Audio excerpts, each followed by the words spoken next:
Hi, welcome. I'm Dr. Amy Vaughn with GuideStar Counseling, and today I want to talk about effective communication. The really exciting part about this is that communication is a learned skill, which means if you're not amazing at it now, you can get amazing at it with practice.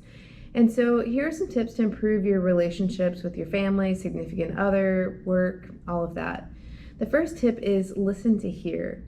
Sometimes we can get really focused on what we want to say next and how we're going to respond to something somebody's bringing to us, that we lose focus of what they're saying and being present in that moment with them.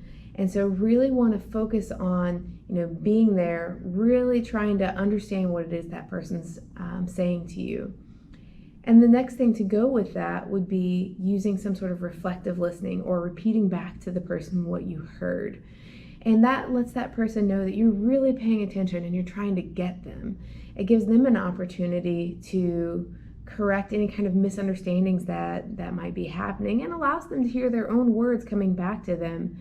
And that's going to provide an opportunity for you to really make sure everybody's on the same page. When you are the person that's bringing something to somebody, using I statements can be really helpful to keep a conversation on track and really keep it focused on what it is you want to work on. So for example, if I want more help around the house, or I'm feeling like I need to experience more love and affection, then if I use an I statement, say, hey, I'm feeling really lonely, or I'm feeling really overwhelmed with the amount of work that I have to do in the household, then that allows us to have a conversation. Whereas I say, you never help me and you always make me feel this way, then that can sometimes instigate a person to be very reactive, and maybe they will want to kind of have like a fight to more interaction with you. If I can make it I statement, making it about me and how I feel, it helps reduce that unhelpful and argumentative interactions that might come about from that. When you are making your requests, when you're having communication about your needs, be specific about what you want. Again, if I want help around the house, well, there may be some specific things that you need help with. For me, I hate doing dishes, and so I would specifically say, hey, here are the tasks I would really like you to do that would help me out. Or if it's, I want to experience more affection, hey, these are the ways in which I want to experience affection. Because if we don't, it leads to the next thing, which is other people are not mind readers. I don't care how long you've known each other, how long you've been in a relationship. Each individual person has their own way of thinking, own way of interacting with the world and experiencing the world. So there's no way a person could know exactly what it is that I need in that moment. And I really am most likely to be successful in that interaction if I can get somebody very specific feedback about what it is that I want and need in that moment.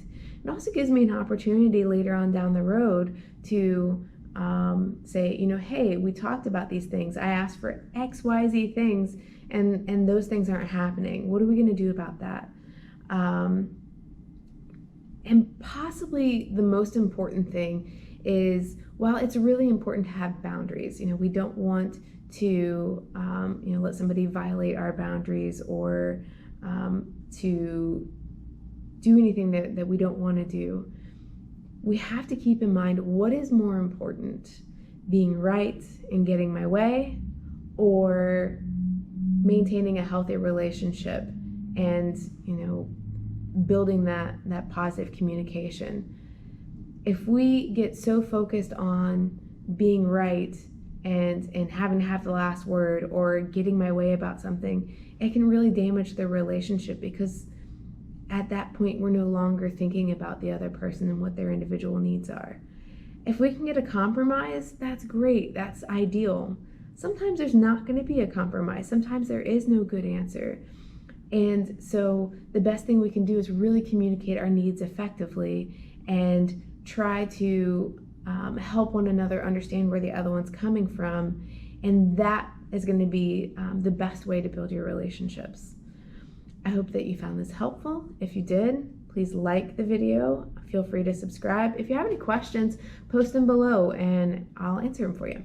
Okay, well, have a great day. See you later.